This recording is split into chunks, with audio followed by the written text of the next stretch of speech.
Hello and welcome everyone. I'm Type V3 and the bat signal has been lit once more, arriving on the scene as the first entry into Mezco Toys' brand new action figure toy line.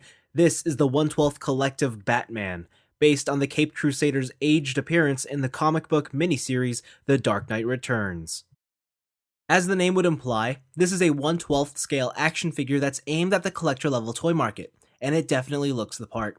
It's comprised of quality plastics, clean paint apps, and dressed in soft goods.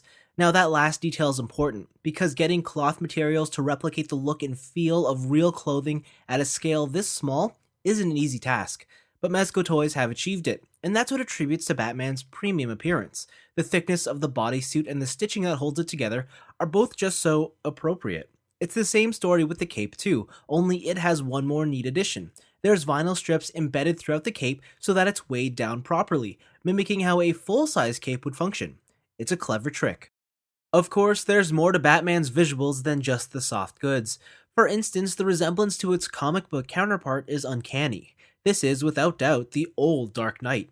I think the strength of this aspect is sourced in the well-defined facial features, which are then only highlighted by simple paints. The body and its proportions are magnificent too.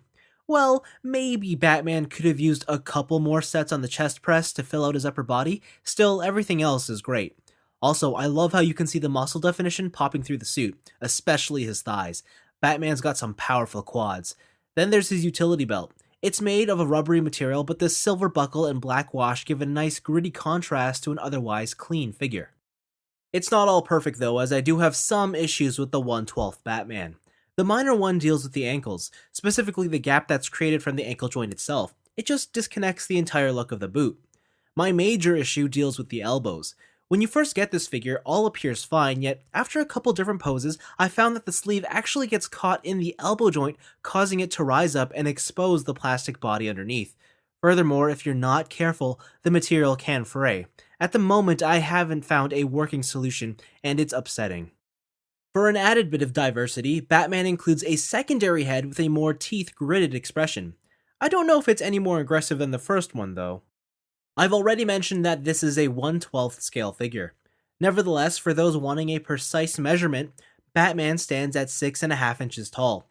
He should fit in well with other toys at this scale. Batman's articulation starts with a ball hinge neck, so it can go back and forth and look up and down, side to side. No real tilting, but that's okay. He has two joints in the torso, one at the waist, one in the mid-torso. The one down here is actually a bit tougher to use just because of where it's located, and more often than not, I find myself just using the upper ab because it's so easy to roll and use on its own. And you can tell here, the fabric here is, it's very elasticy, so it will move and contort with the body to a certain extent, but I have no problems or issues with it ever tearing. I have no fear of that happening with this toy. The shoulders themselves are on barbell joints, so there's a ball joint in here and one inside the torso, and because of that, you can get it to sort of round out inside the body, which is really nice. You get him to puff out his chest if you want, or you can go the reverse way, up, down, lift it. There is a hinge there, lets it go outwards about that much. You can get, well, you can't actually, but there is a ball joint in there to let it go 360, but it will be stopped by the clothing, so that's just that. It's the same story with the bicep swivel. You can swivel it, but it will only go to a certain extent. It's a double jointed elbow, but here's the problem. This gauntlet is too high up, and what'll happen is it'll stop and this bicep is too big, so it'll stop both joints from activating, and you'll just get there about maybe less than 90 degrees. My problem is I tried to extend it as far as I could, and what happened was the material here got caught in the joint, and when I released it back out, it kind of just stayed there, and ever since I used it now, it's starting to fray a bit, which is a bit disappointing. You do have a gauntlet swivel should you use that, and the hands themselves are on hinged ball joints. Before I get to the actual legs, I'll show you this belt here. Like I said, it's a rubbery material. It just unclips in the back, and then from now on, you can just do whatever you want with it. The legs themselves are on ball joints. You can go forwards, they can go outwards. There is a thigh swivel. Again, everything is sort of restricted by the undersuit. There's a double jointed knee, and I was actually really surprised that Batman can use that entire knee. And again, I'm not worried about this material here stretching or ripping. It just works, and it's impressive. There is a boot swivel, a hinge at the ankle that lets it pivot upwards and downwards. There is a secondary hinge at the base here of the foot for the ankle tilt, but the ankle tilts kind of suck. I mean, as you can tell, it's not really doing much. I'm not sure if I just haven't broken them in or not, but I don't feel like there's going to be any more range in there. Articulation is surprisingly good on Batman. It moves better than you'd expect for a toy draped in clothing. Elbows and ankles are the weakest areas though, and could have been better.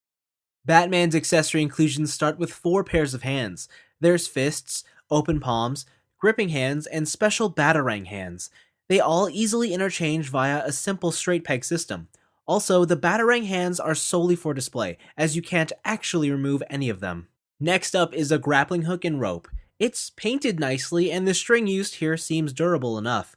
It's not exactly the most exciting accessory, and actually displaying it properly can get a little tedious. Moving along, there's an interchangeable leg holster and a matching pistol to be put into it. Swapping the boot was simple enough, and I had no problems with either getting Batman to wield the gun or having it stored in the holster. To help support more dynamic displays, Batman includes a fairly involved display stand. It has a nice clear circular base with a bat symbol stamped onto it. There's a peg that lines up with the peg holes in the figure's foot for minimalistic stability. If you want something more airborne, you can replace the peg for a full display arm that's very similar to what you'd find with most Japanese toy companies. It does its job adequately. There's one more piece to this stand. To assist with the cape, included is an adapter with 4 wired clips. In concept, it seems straightforward. Pin these to the cape and pose as you see fit. In execution, however, this might be the most infuriating wired cape solution I've come across. Problem is, the clips don't actually open up. You more or less pry open a gap and then wedge the cape in there. You also have to be careful when removing the clips, as using force alone will tear the cloth. For all the hard work gone into this toy, Mezco sure got lazy here. Finally, there's an included accessory bag which is eerily similar to the one that's included with Figma figures. I'm going to take a slight tangent here. I've always admired the 1/6 scale collectible market from a distance, hoping to at some point jump in. But I've always held myself back for 3 main reasons. They're too big, they're well above my comfortable price range, and most importantly, you can't really play with them. Getting back to Mezco's 1/12th collective Batman, and I think you can see where I'm going with this. It's a figure that offers the visual appeal of those higher-end collectibles in a smaller, more affordable $65 package. It has about the same functionality as a modern action figure too. Articulation and varied accessories allow for multiple displays, and I don't have to be fearful of breaking the figure while setting these up. It all just works. It's a category of toy that I've been dreaming of for so long. Mind you, it isn't perfect, and being the first release in a brand new toy line, it does have its share of faults. The self-destructive elbows are probably the most prominent of these, and Mezco seriously need a redesign on their wired cape clips. Still, these issues aren't as noticeable when you view the release as a whole. Now, stepping back and looking forward, other questions do come to the forefront of the 1/12th collective series. For example, will this figure deteriorate over the next year? Is the toy line capable of replicating realistic head sculpts at this scale? What's the extent of evolution we can hope to expect from the series? Obviously, none of these questions will be answered for a very long time. Nevertheless, if there's one thing at the moment that I can confirm, it's that the 1/12th collective The Dark Knight Returns Batman is brilliant. It's refreshing and exciting, and if you just love a good figure, this one's worth checking out. But that's all for me, and thanks for watching. Mezco Toys have started something special here, and I have no doubt in my mind that many companies will soon join the scene. Watching the competition is sure to be interesting.